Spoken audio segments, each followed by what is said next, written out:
at Bullets and Bourbon with Dana Loesch. And Dana, you just gave a great talk. Tell us a little about it. Well, my sister, Dr. Helen here, because is there not a resemblance or Totally. what, by the way? Hey. No, it was a lot of fun. I mean, I like the atmosphere here. This place is, I'm happy to not, this place is pretty awesome. But no, there's a lot to talk about with respect to Second Amendment issues on the heels of everything that happened in San Bernardino. Here we had a legitimate terrorist attack, and it's apparently all our fault and the fault of the NRA and anybody else that just likes firearms, hunters, anybody. And we have the New York Times editorial, which is on the front page. The president is considering executive action on gun control. 2 gun control measures thankfully failed in the Senate on internet sales and on the watch list, which is just a denial of Fifth Amendment rights. So it was kind of easy because there's a lot to get into. I think we could have gone on. I kind of forget sometimes and think that, talk radio 3 hours a day. I didn't even realize how long I was going for. I probably could have gone for another hour, but I know people were hungry. So. They were. And so what does the Second Amendment mean to you? I mean, why do you think so many people are here today to celebrate the Second Amendment? And why are you in particular? I think it means it just means empowerment.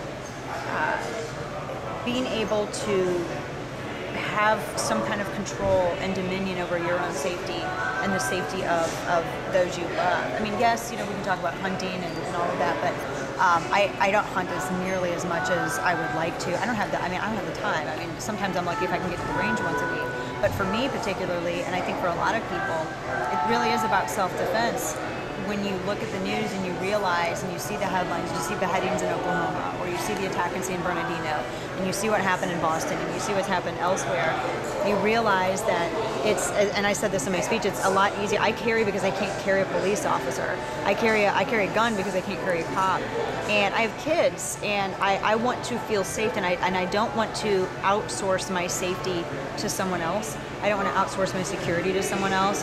I think that's just to me, that's just the total opposite of empowerment. And I don't feel safe knowing that I'd have to depend on someone else's quick reaction. On the flip side of that, what would you say to somebody who feels like guns are dangerous and that you're risking their safety? Because that's what the other side would say to you. Oh yeah, they say that all the time. And those are people that have never handled a firearm or have ever fired a firearm. They haven't been around it. I mean, it's an inanimate object.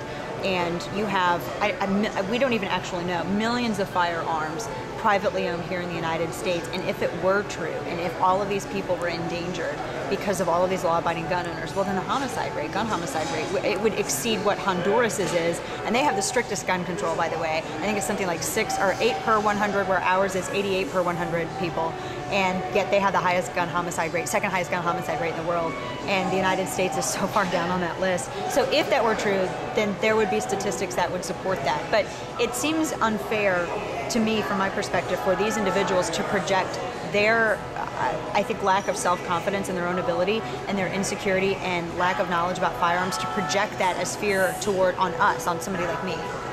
Yeah, and I think people do feel, I think there is a big fear. There's always a fear where people, it's sort of the unknown. But more than that, I think that people on the left are afraid for us to have the personal responsibility. It's a lot easier to say, it's easy to just say it's somebody else's problem. Exactly. It's a lot easier to control people who have no means of resisting.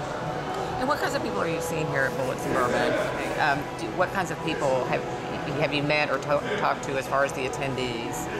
I've seen a lot of, firearm aficionado collectors too. We sat with a guy last night who was running through his laundry list of his firearm collections.